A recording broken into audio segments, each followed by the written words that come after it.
For more than a decade, for most Indians, the province of Kandahar in South Afghanistan has evoked memories of the 1999 hijacking of an Indian Airlines flight.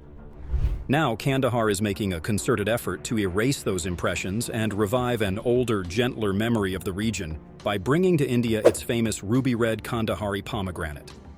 This ancient land is telling the world that it has a trendy, new replacement for its dreaded poppy crop, the sweet, juicy pomegranates.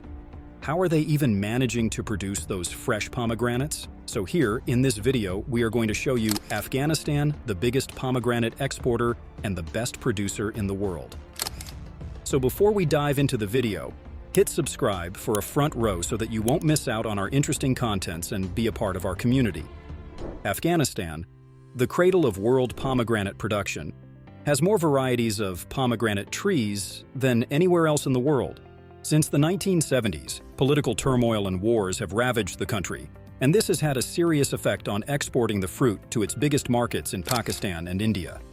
Since the end of the war, there has been a re-emergence in the pomegranate industry in Afghanistan. In 2009, hundreds of thousands of pomegranate trees were planted, and the nation exported some 50,000 tons of the fruit. In October 2009, a 6 million pound juice factory was constructed in Kabul to make juice concentrate from the fruit as it becomes more commercially viable.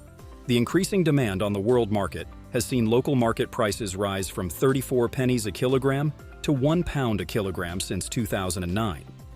In 2010, the new Afghanistan-Pakistan Transit Trade Agreement known as APTA was signed between Afghanistan and Pakistan, which permits Afghan traders to export local agricultural produce by road to Indian markets via the Wagah border post.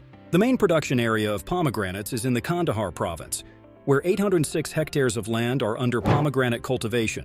Its production per hectare of land was also very high in the Dand and Arghandab districts of the province, with yield of 344 kg per hectare and 760 kg per hectare respectively.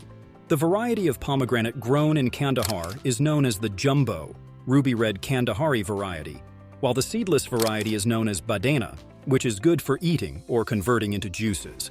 Pomegranates contain high levels of antioxidants and protect cells from damage by compounds called free radicals. They are also reported to protect against certain types of cancer and lower blood pressure. Afghan pomegranates, in comparison to the same fruit from other places, are said to be larger, sweeter, and redder. They are increasingly becoming consumed in Europe and North Africa as a healthy food and for its juicy, sweet taste. Pomegranates grown in the northern Kulm River basin in the north of the country to be the finest in Afghanistan. Some people have speculated that an increase in Afghan fruit production towards a more international market would be the best way to combat opium production in the country. Gradually, the international market for Afghan pomegranates is increasing with demand from overseas. In 2010, Afghanistan began exporting the fruit to Carrefour in Dubai. This has created significant competition there among their Turkish and North African counterparts, as the Afghan product is said to be larger, redder, and juicier. Carrefour has also placed a demand for Afghan pomegranates in other stores in countries in the Middle East. It was reported in 2010 that Pomegranate has entered into a 3 million pound deal with Omaid Bahar, a Kabul-based company, to buy pomegranate juice from Afghanistan. This is said to benefit around 50,000 Afghan farmers. Adam Pritchard, the chief executive of Pomegranate, has described the Afghan pomegranate as the best in the world and Afghanistan as their spiritual home. In conclusion, these are the best pomegranates you'll ever see in your life. They are the biggest, they are the reddest, and they taste great. So, what do you think of their success in pomegranate production? And are you planning to taste this incredibly juicy pomegranate ever in your life? Let us know in the comment section below. And that wraps up today's content. Thanks for watching. Make sure to give it a thumbs up. Also, don't forget to subscribe and turn on all notifications so that you won't miss out on our future contents. Let us know in the comments what you would like to see more.